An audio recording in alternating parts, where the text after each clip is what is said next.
성도 여러분 안녕하십니까? 새벽 말씀 묵상입니다. 다윗의 잘못된 선택으로 말미암아 유다 지방이 아닌 블레셋 지역에서 1년 4개월을 보내는 다윗에게는 계속적인 실수를 하게 됩니다. 사무엘상 28장 1절과 2절에 보면 그에게 더 엄청난 일이 닥치게 되는데요. 그때 블레셋 사람이 이스라엘을 쳐서 싸우려고 군대를 모집한지라 아기스가 다윗에게 이르되 너는 밝히 알라. 너와 네 사람들이 나와 한 가지로 나가서 군대에 참가할 것이니라. 다윗이 아기스에게 이르되 그러면 당신의 종의 행할 바를 아시리이다. 아기스가 다윗에게 이르되 그러면 내가 너로 영영이 내 머리 지키는 자를 삼으리라 하니라. 블레셋 왕이 다윗에게 이제는 이스라엘 동족을 함께 침공하자는 제안을 합니다. 지금까지는 거짓말로 자신이 한 일을 떼올 수 있었지만 더 이상 그렇게 할 수 없는 상황에 다다르게 됩니다. 블레셋 왕이 직접 다윗과 함께 이스라엘을 치려고 전쟁에 나가겠다라는 것이죠. 다윗은 지금까지 블레셋 왕의 환심을 사려고 자신이 전쟁에 나가 사람을 죽이고 온 다음에 이스라엘 사람들을 치고 왔다라고 거짓말로 둘러댔는데 이제는 더 이상 거짓말을 할 수 없는 상황이 온 것입니다. 그래서 그는 자기가 지금까지 한 거짓말이 거짓이 아니라는 것을 증명하기 위해서라도 그는 블레셋 왕과 함께 전쟁에 나가야 하는 것이지요. 이제는 동족을 죽여야 하는 그러한 경험을 해야 된다라는 것입니다. 그 민족을 위해 왕으로 선택된 자가 자신이 다스릴 나라의 백성들을 죽여야 한다라는 것입니다. 한 번의 다윗의 잘못된 결정이 엄청난 결과를 초래하는 것이지요. 그가 기름 부음을 받아 왕이 되어 나라를 다스리도록 운명지어진 백성들을 향해 칼을 들고 그들을 죽이는 것은 그의 생명이 끝난 것이나 다름이 없습니다. 하나님의 뜻대로 살지 않는 그러한 삶은 하나님의 뜻대로 사는 자들을 죽이는 것과 같습니다. 한번 사단에게 발이 잡히면 그는 끝까지 우리를 타락시킵니다. 사자는 한번 먹이를 입에 물면 질식하여 죽을 때까지 절대로 놓지 않는데요. 이것이 바로 사자의 특징이지요. 한번 원칙에서 벗어나 살면 사단은 우는 사자와 같이 우리의 먹덜미를 잡고 우리의 영적인 생명이 끊어질 때까지 놓지 않을 것입니다. 다윗은 블레셋의 왕과 함께 이스라엘 백성들을 치려고 전쟁터에 나갑니다. 얼마나 그의 마음이 무겁고 참담했을까요? 자기의 손으로 자신의 동족을 죽여야 하는 것. 이것이 진리와 타협하고 원칙을 무시하는 자들의 마지막 모습입니다. 우리가 진리를 무시하고 하나님의 말씀을 경시할 때 다윗의 참담함과 마지막을 경험하게 될 것입니다. 만약에 다윗이 여기서 그의 동족을 치고 죽였더라면 그는 결코 왕이 될 수 없었을 것입니다. 그는 타락할 대로 타락한 것이지요. 더 이상 떨어질 바닥이 없는 것입니다. 그가 얼마나 자신의 처음 결정에 대해서 뉘우쳤을까요? 그러나 이미 시간은 너무 늦었습니다. 한 번의 잘못된 결정이 오늘의 자신을 만든 것이지요.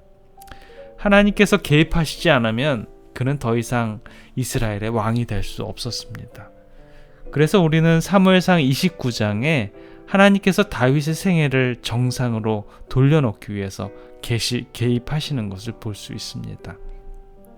사무엘상 29장 3절과 4절에는요. 블레셋 사람의 방백들이 가로되 이 히브리 사람이 무엇을 하려느냐? 아기스가 블레셋 사람의 방백들에게 이르되 이는 이스라엘 왕 사울의 신하 다윗이 아니냐? 그가 나와 함께 있은지 여러 날 여러 해도되 그가 망령하여 온 날부터 오늘까지 내가 그의 허물을 보지 못하였노라. 블레셋 사람의 방백들이 그에게 노한지라. 블레셋 방백들이 그에게 이르되 이 사람을 돌려보내어 왕이 그에게 정하신 그 처소로 가게 하소서. 그는 우리와 함께 싸움에 내려가지 못하리니 그가 전장에서 우리의 대적이 될까 하나이다. 그가 무엇으로 그 주와 다시 화파하리까? 이 사람의 머리로 하지 아니하겠나이까? 옛말에 팔은 항상 안쪽으로 굽는다라는 속담이 있죠. 블레셋 방백들이 다윗을 의심합니다. 혹시나 그가 전쟁에 나가 돌연히 이스라엘 편이 되어서 그들을 대적할지 몰라 두려워한 것이죠. 이것은 다윗에게 희소식이 아닐 수 없습니다. 이 말을 들은 다윗은 속으로 너무나 기뻤습니다. 자신의 동족을 죽이지 않아도 된다라는 것이죠. 끝내 블레셋 왕은 신하들의 간곡한 권유에 이기지 못하고 다윗을 돌려보냅니다. 동족들과 싸우지 않고 다시 블레셋으로 돌아오는 그의 발걸음은 얼마나 가벼웠을까요? 그는 돌아오는 내내 흥에 겨워서 콧노래를 불렀을 것이고요. 그의 민족을 죽이지 않아도 되니 얼마나 다행스러운 일입니까? 그러나 그에게 더 큰 불행이 벌어지고 있었습니다. 그가 돌아와 보니 그의 식구들과 그의 사람들이 거하는 성이 아멜렉 사람들에게 침공을 당해서 성 전체가 불바다가 되었고요. 연약한 부녀자들과 아이들은 모두 포로로 잡혀갔습니다. 사무엘상 30장 1절에서 4절에 있는 말씀에 보면 다윗과 그의 사람들이 제3일에 시글락에 이를 때 아멜렉 사람들이 이미 남방과 시글락을 침노하였는데 그들이 시글락을 쳐서 불사르고 거기에 있는 대소 여인들을 하나도 죽이지 아니하고 다 사로잡아 끌고 자기 길을 갔더라. 다윗과 그의 사람들이 성에 이르러 본즉 성이 불탔고 자기들의 아내와 자녀들이 사로잡혔는지라. 다윗과 그 함께한 백성이 울 기력이 없도록 소리를 높여 울었더라. 하나님께서는 다윗을 회복시키기 위해 보이지 않게 일하고 계심을 보게 됩니다. 다윗은 더 이상 타락할 수 없는 상태까지 타락해 있었지요. 이것을 하나님께서는 다시 끄집어내어 새로운 사람으로 만드셔야 하는 것입니다. 다윗은 그때서야 비로소 왜 자신이 이러한 지경에 이르렀는지를 알게 되었고 하나님을 찾게 됩니다. 사무엘상 27장부터 30장까지 바로 이곳까지 한 번도 다윗은 하나님을 찾아서 물은 적이 없었습니다.